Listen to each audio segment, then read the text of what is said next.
You're listening to The Key Exchange, where real Ontario stories meet real estate. So our mission today is to do a real deep dive into the Toronto Regional Real Estate Board's data for November 2025. We're going to go, way past the headlines Exactly. to give you that foundation for making confident, data-driven decisions, whether you're in the GTA or out in the Greater Golden Horseshoe. Right. Because when the numbers show a definite cooling, sales and prices are dropping compared to last year, you really need to understand the why behind it. And that's what we're here for. We're going to connect those bigger forces, like high interest rates and inflation, directly to what's happening in the local housing market. To show you what the data is really saying about timing your next move, it doesn't matter if you're a buyer who's been hoping for a break or a seller who's trying to figure out how to price their home right now. Exactly. I'll be focusing on that client strategy side of things, drawing on that mortgage industry background to see how people can navigate this. It's a lot like how Himani Sood guides her clients. And I'll be focused more on unpacking the analytical side, the market trends, the tech, the numbers. That sort of precision-focused approach that reflects Sushil Mishra's way of thinking. So we're translating the raw data into, real-world strategy for you. Okay, so let's unpack this. We see the November numbers are cool, but to really get why so many buyers are, on the sidelines, we have to rewind a bit. Right.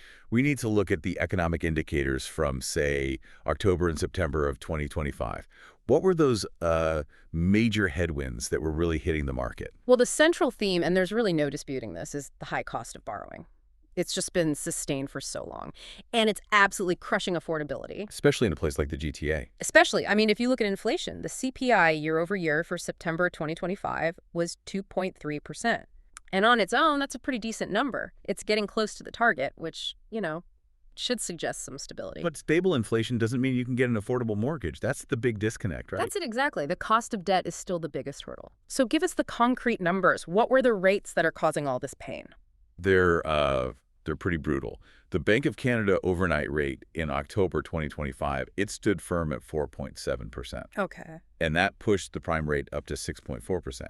But for the average person looking to buy a home, the really painful number is the 5-year mortgage rate. Oh, what was that? It hit a high average of 6.09% in October. 6.09%.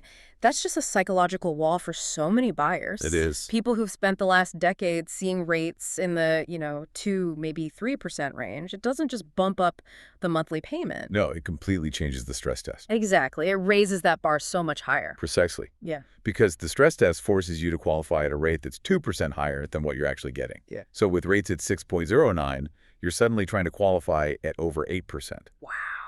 And TRRE basically confirmed this. They said households are waiting for, and I'm quoting here, lower borrowing costs and more positive economic news. So it's not a lack of want, it's a lack of ability. It's a lack of ability to pass the hurdle, or maybe just being unwilling to lock in such a huge long-term payment at these rates. What's so interesting to me here is the contrast between all that financial pressure and the job market. Normally you'd think, okay, a housing slowdown must mean people are losing their jobs.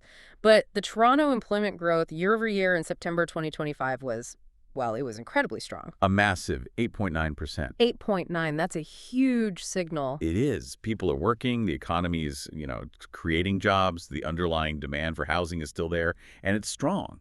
But all that optimism is just being completely choked out by the high cost of debt. So the overall economic health is pretty good, but the confidence you need to make a huge purchase, like a house, that's what's missing. Is that about right? That sums it up perfectly. The job market is healthy, but the housing market needs certainty to unlock all that pent-up demand.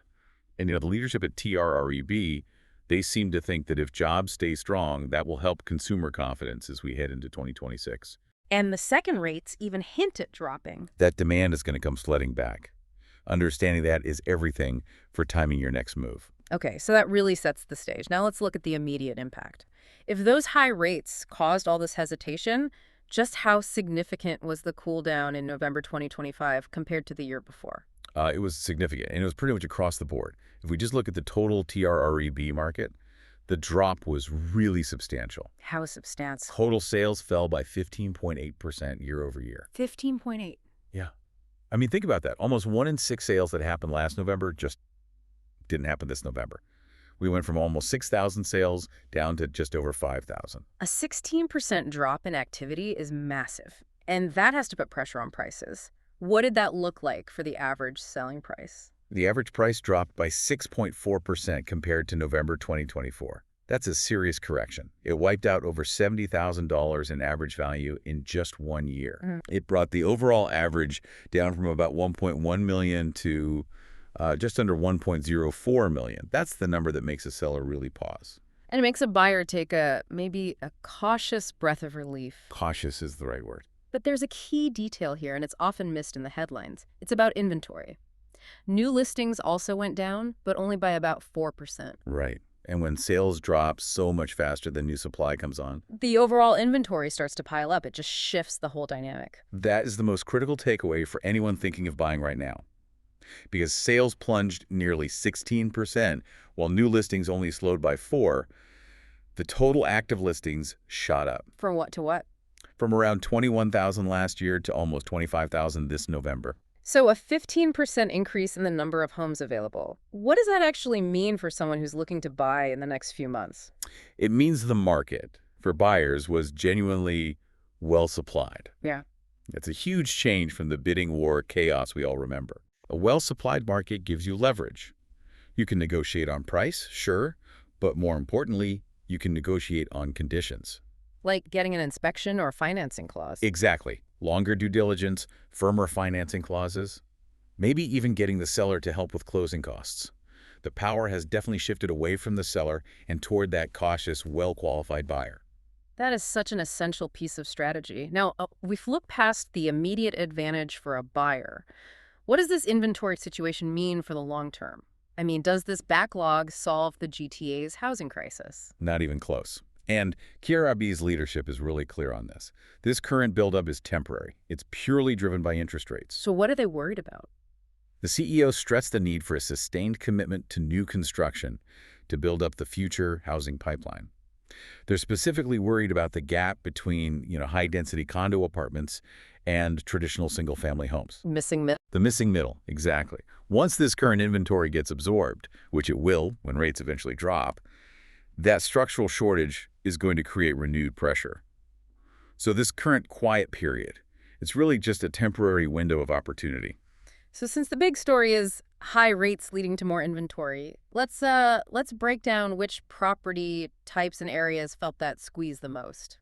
Because the impact was really different depending on what you're looking at. It really was. And detached homes felt the most pain, at least in terms of sales volume. Because they need the biggest mortgages. Exactly. They're the most sensitive to rate hikes. Sales for detached properties fell a pretty dramatic 21.8% year over year. A drop of more than a fifth. That's huge. And where did that leave the average price for a detached home? Well, even with that huge drop in sales, the price decline was, relatively contained. It dropped 4.8%, settling at about $1.346 million. So people are still willing to pay a premium for the space. There are just fewer people who can. That's a perfect way to put it. The volume of transactions is what vanished. Okay, now let's talk about that missing middle, the townhouses. They're supposed to bridge that affordability gap. How do they do? Townhouses actually saw the largest drop in average price. They fell 9.0% year over year.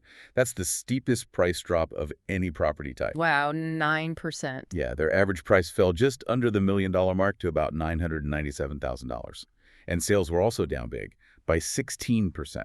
Why would townhouses, which are usually so popular, see the biggest correction? This is where you have to think critically. When rates are high, that buyer who could just afford the townhouse, they're suddenly pushed out. So they have to pivot back to a condo or just wait? Right. Townhouses lose that core group of entry-level buyers, so they get squeezed from both sides. They're less liquid than detached homes and less affordable than condos in this kind of environment. That's a really crucial insight. Okay, what about condos, the workhorse of the 416? Condo apartments saw an overall price drop of 7.4%, and sales were down almost 20%. So they weren't far behind detached homes in the sales drop. But the really critical thing here is the price difference between regions. Let's break that down. The 416 core versus the 905 suburbs.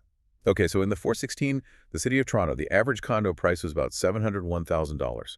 But if you go just outside that, into the 905 suburbs, the average condo price was way lower. How much lower? It was $583,000. That's a difference of about $118,000.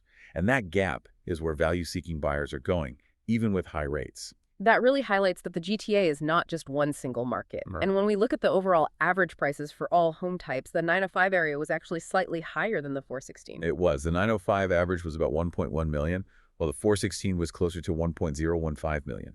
It just confirms that people are still hungry for space outside the core. In places like Mississauga, Markham, Guelph. Brampton, Vaughan, yeah. Buyers are trading commute time for space, and what they see is better value.